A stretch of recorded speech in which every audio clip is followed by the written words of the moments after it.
on page 274. This chapter, of course, is about advertising. So chapter 4, just kind of build the progression. 4 was prospecting, find a potential seller.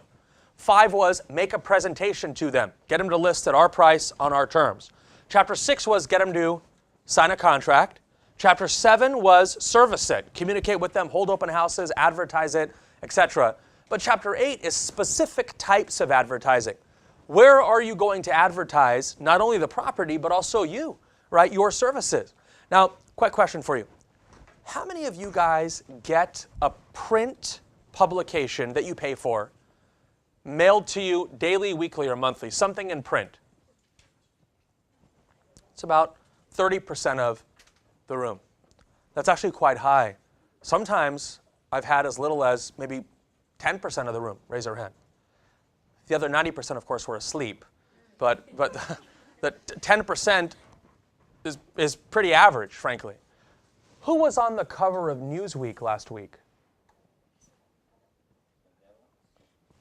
No one. Where's Newsweek? Gone. Right? You didn't even notice. Right? Newsweek, forever. Been around like how many decades? They don't even print anymore, and you didn't even care, right? Time magazine, who knows if Time's next, but Time's a great publication. I heard a really funny joke. Time will outlive Newsweek the way Romeo outlived Juliet. Which, read the play, it's great. You'll get it later, don't worry.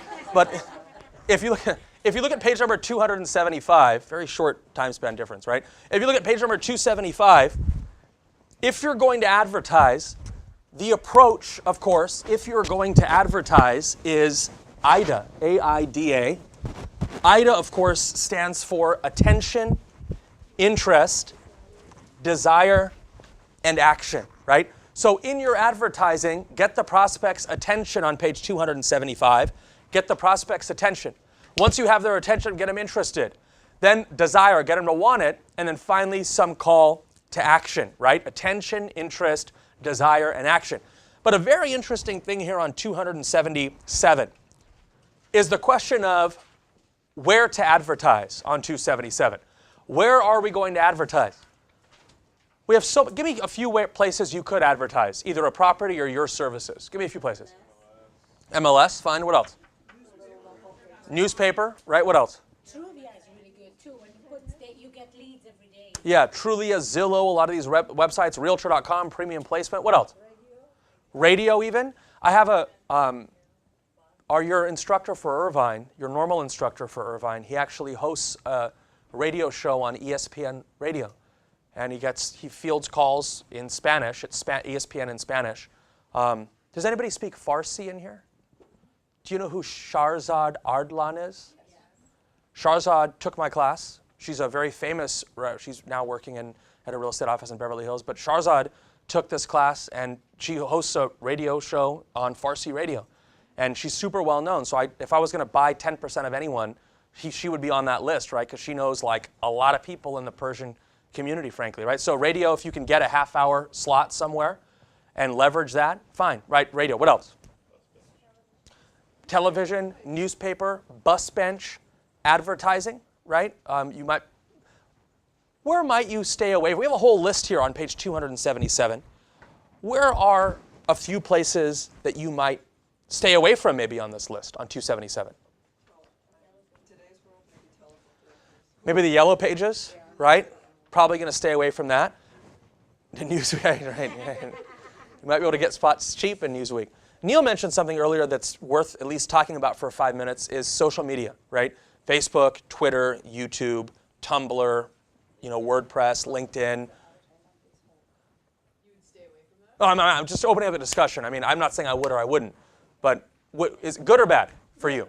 Good. Frank said that he does this off Facebook. I mean, it started with him. I mean, he just rolls through it that way. Right. Just like one thing off Facebook and it just kept going. Yeah. I hate Facebook, and I'm not a big social media kid. Right. But just because I think it's so negative. Right. Yeah, I mean, I just don't. Yeah. I have a girlfriend that sets people, like she doesn't set it up, but she goes on Facebook and she said, oh, great open house today. Uh-huh. She like kind of Blogs. blogs about what she's doing, but sometimes she's not even really doing that. She's making it sound better than what it was. Oh, Bloggers do. right, right. Yeah, yeah. If you're having an open house, it's appropriate, if you have a lot of contacts from other offices and so forth, it's okay to call them and invite them. Oh yeah, definitely. You might be able to do that through Facebook. Sometimes you can even get like creative. I have a guy, Tom Marvich, in our Brentwood office.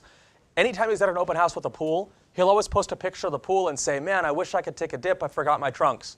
And everybody will always post like, Tommy, you don't need your trunks. Go have a good time. You know, where's your open house? It just gets the conversation started. So you could use that to leverage that. You were going to say, Yeah, I think social media can work either way. It can be negative or positive. I mean, it's just like anything. If you know how to use it and you know how to advertise yourself, it can actually bring you very good, buyers or even sellers.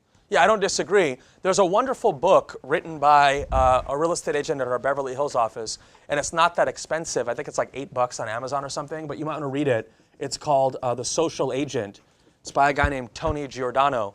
And Tony was our manager at our Brentwood office. He's now left to do some other things, but his book is still on Amazon.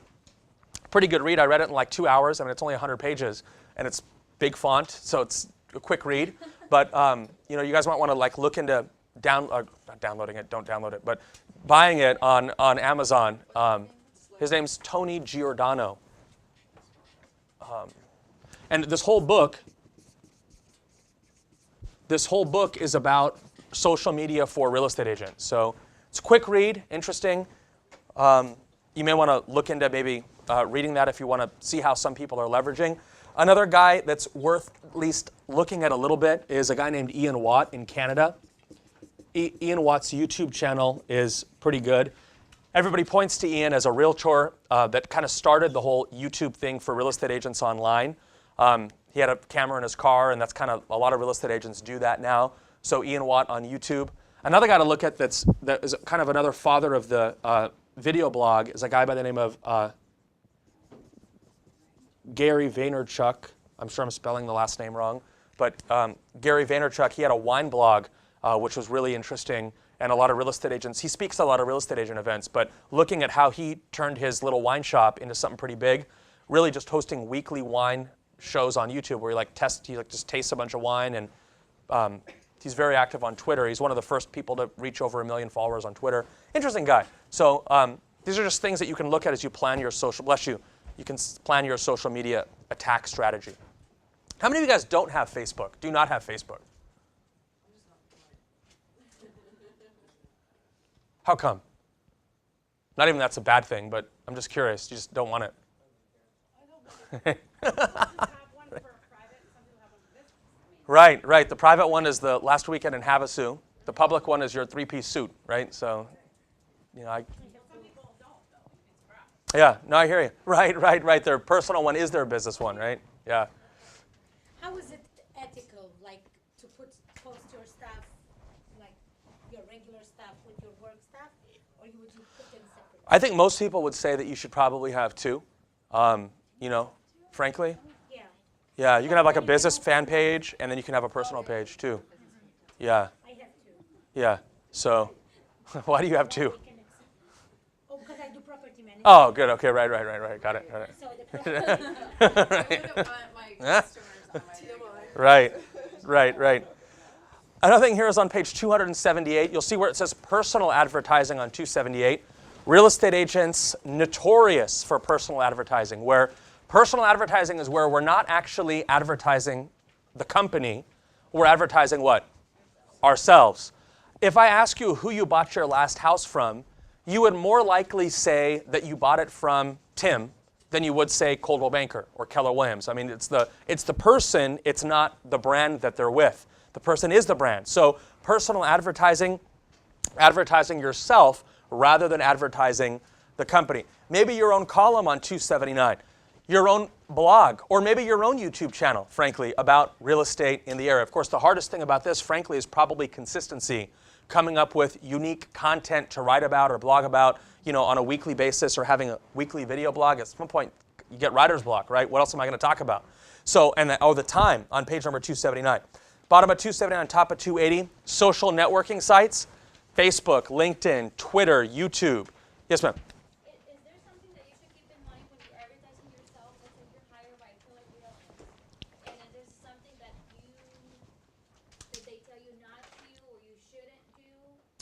Yeah, some companies have. So the question is, are there guidelines as to what you can and can't post about?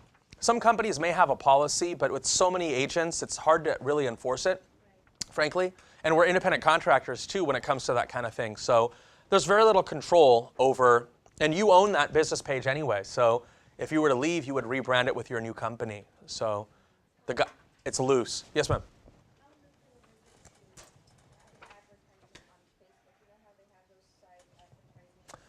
Yeah, it's like a Google AdWord. You know, you're going to pay for how many people you want to reach, how often you want it to show up in the news feed. So we don't pay for any of that, frankly, at our company.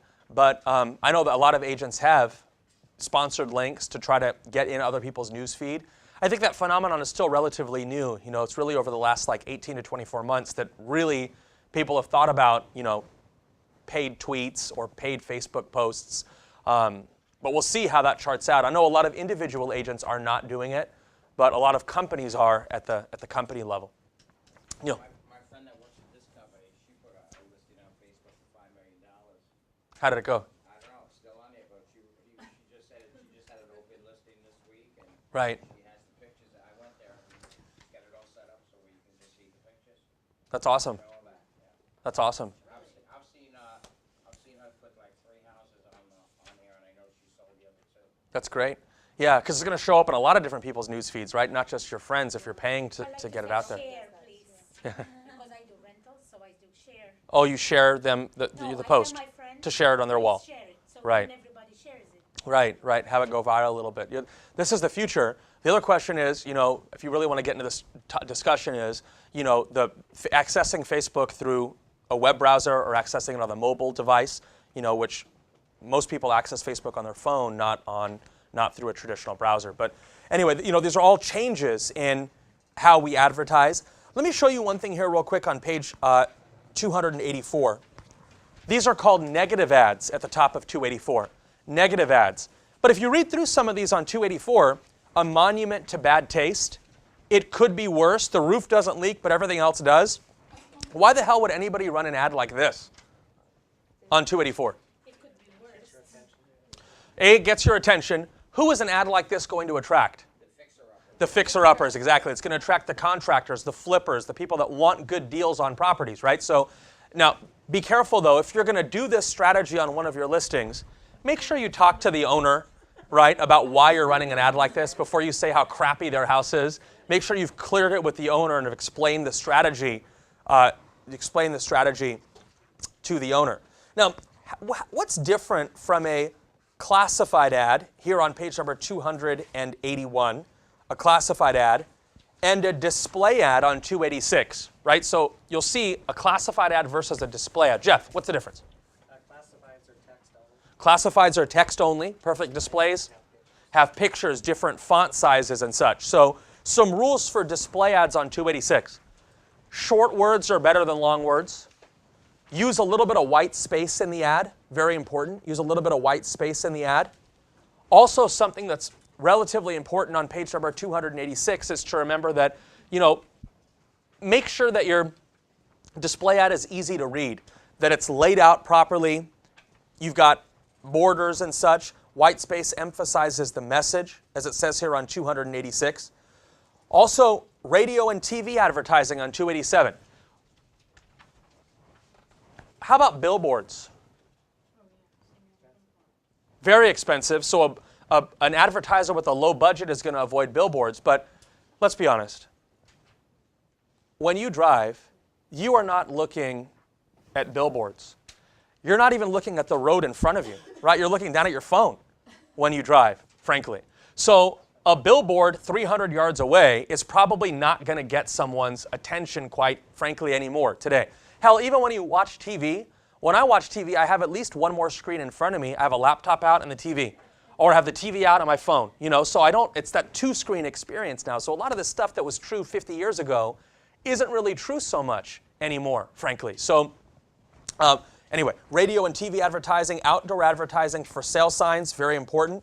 What do we know for the test on 288 about direct mail? This next page. Direct mail is what? Most expensive per view. Excellent. Per impression. The most expensive per impression is direct mail.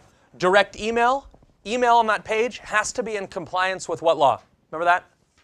Can spam, having an opt-out or unsubscribe function in the email, also very, very important.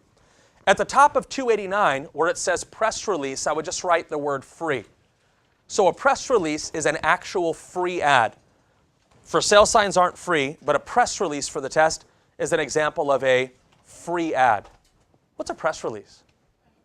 A free ad, right, exactly, right, fair enough. And why would a newspaper pick up a story for free and write about it for free? And maybe it's a public interest story. A builder builds 10 more houses somewhere in the community. First 10 houses built after the recession. They might pick up that story for free because it's important to the community. If you're a big advertiser in the paper already and you want some story run, they'll probably run it for you for just because you advertise with them. So a press release is a truly free ad for the exam. Now, if you look at how the media is mixed, for example, on page number 299, if you look at how the media is mixed, we put a chart in there in the book about words you should maybe stay away from, use with caution, etc. This is, of course, on 296, 7, 8. But if you look at 299, you'll see a mix.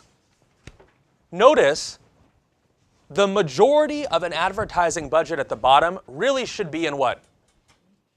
Online stuff, right? Something related to the internet. That really is where we want to focus our attention today. Less and less of it should be in print, right? Newspapers should probably drop to 10%. 10 years ago, 2005-ish, look at how it was. 39% was newspapers, 20% was other print. So 60% was something printed. A more appropriate budget should be the majority of it skewed to what? The online space, right? Majority of it skewed to online. Now, if you look at page 303, let's try a few of these here on 303. Chapter 8 quiz.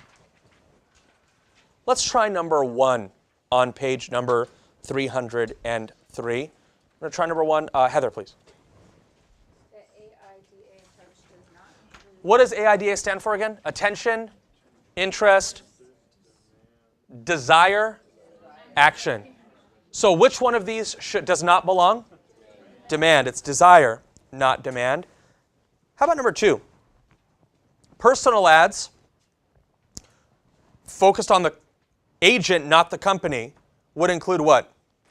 Name tags. Your blog is not a company blog, it's your blog. Car signs. It doesn't say call Keller Williams. What does the car sign say, the magnet? Call Fred, right? Realtor. So best answer is going to be what? All the above.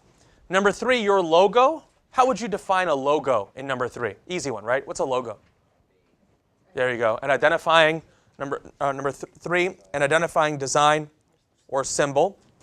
4, very important for the test. I'm hoping you remember this maybe from principles. Blind ads. What's a blind ad? An ad that doesn't what? Doesn't mention if you're a real. Excellent, excellent. It doesn't mention that you're a real estate agent. Blind ads are ads that fail to include what? Broker identification, right? So best answer, answer choice C. Let's move forward here to page number 304. Let's try numbers 7 and 8, and then we'll move into chapter 9. So let's try numbers 7 and 8. You want to try number 7? Oh, thank you so much, Jeff. Real estate professionals know that ads that tell people the problems of a property are a waste of advertising dollars, likely to give a firm a bad name, unlikely to attract any calls, or none of the above. None of the above, right? An ad that is telling about the problems of a property, frankly, what kind of ad is that? It's called a negative ad. Excellent. And it's going to attract that fixer-upper or flipper. How about number 8 here? Number 8. Try number 8. Mr. Vincent, number 8. An advertiser with an extremely low advertising budget would most likely avoid.